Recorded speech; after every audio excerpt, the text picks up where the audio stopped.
Reject mainstream culture. Notes from the edge of the narrative matrix. Hey, remember when we learned that the CIA unilaterally funds its own clandestine operations via drug trafficking without the permission or oversight of any elected body? And then everyone went, meh, and forgot about it?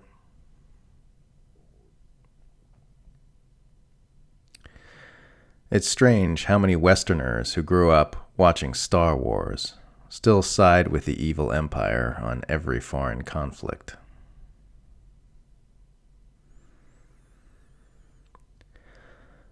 A foreign policy perspective which does not begin with and account for the fact that the U.S. government is the most powerful and destructive force on Earth, and that its behaviors are aggressive instead of defensive in nature, is a foreign policy perspective based on fantasy.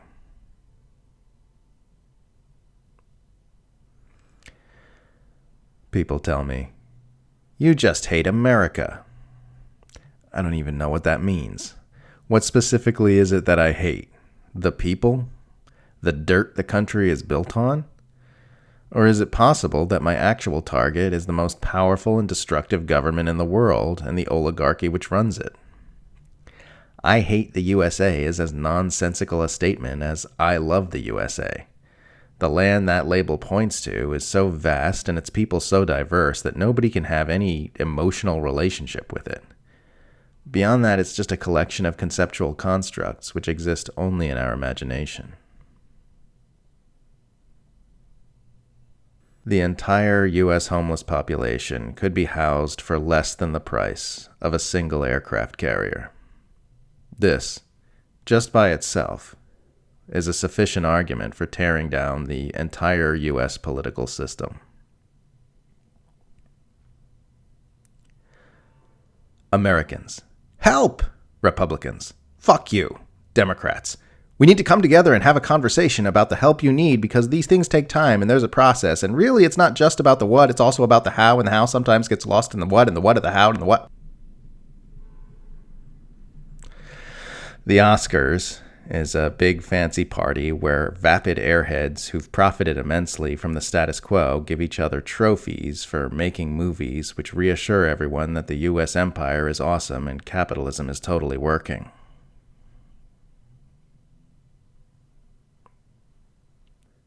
It's not just mainstream politics and mainstream news media. It's the entirety of mainstream culture.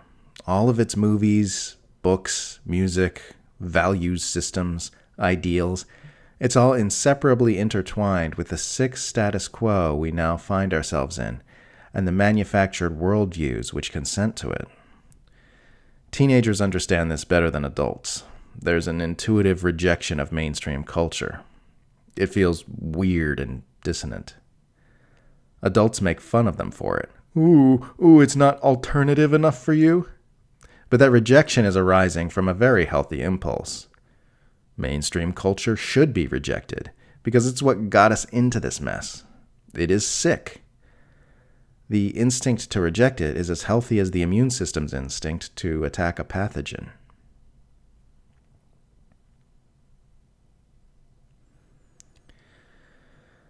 The Wall Street Journal reports, ships from Iran's elite Islamic Revolutionary Guard Corps harassed 2 U.S. Coast Guard vessels earlier this month in the Persian Gulf, Navy officials said, the first such incident in a year. Every part of this sentence is hilarious. The more you read it, the funnier it gets. The U.S. Coast Guard is where now? On the other side of the planet from any U.S. coast? And they're being harassed, are they? By the Persians? Where are the Persians harassing them? They're harassing them in the Persian Gulf? The U.S. Coast Guard is being harassed in the Persian Gulf by Persians? This is like saying, burglar harassed in living room by house occupants.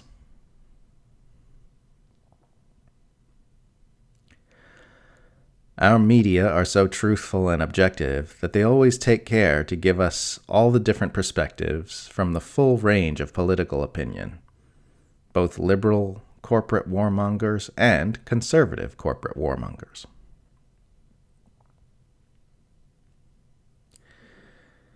Telling the mainstream media to do their job and report the news truthfully is like walking into a shoe factory and telling them to do their job and make dentures.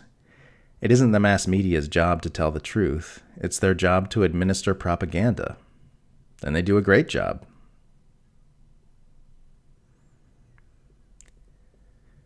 It sure was nice, that brief window between the fall of the Soviet Union and the rise of China, where Westerners temporarily paused their hysterical shrieking about communism.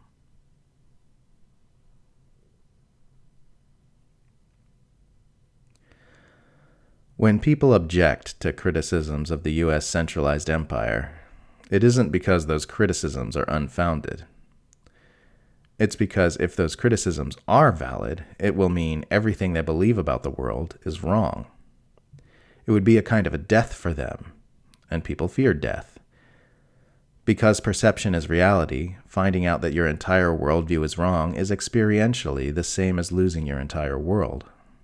Losing your entire world, your belief systems, your knowing, your understanding, and all the stability that gives you is kind of like experiencing death. That's why we've got whole cognitive defense systems in place designed to keep information that is incongruous with our worldview out of our heads. We protect our worldview like we're protecting our own identity because, in a very real sense, we are.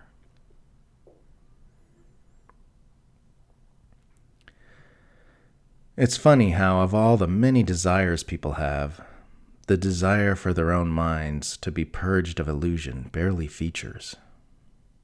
Some want for themselves, some want for others, but hardly anyone even considers the possibility that the mind which forms those wants could be deluded.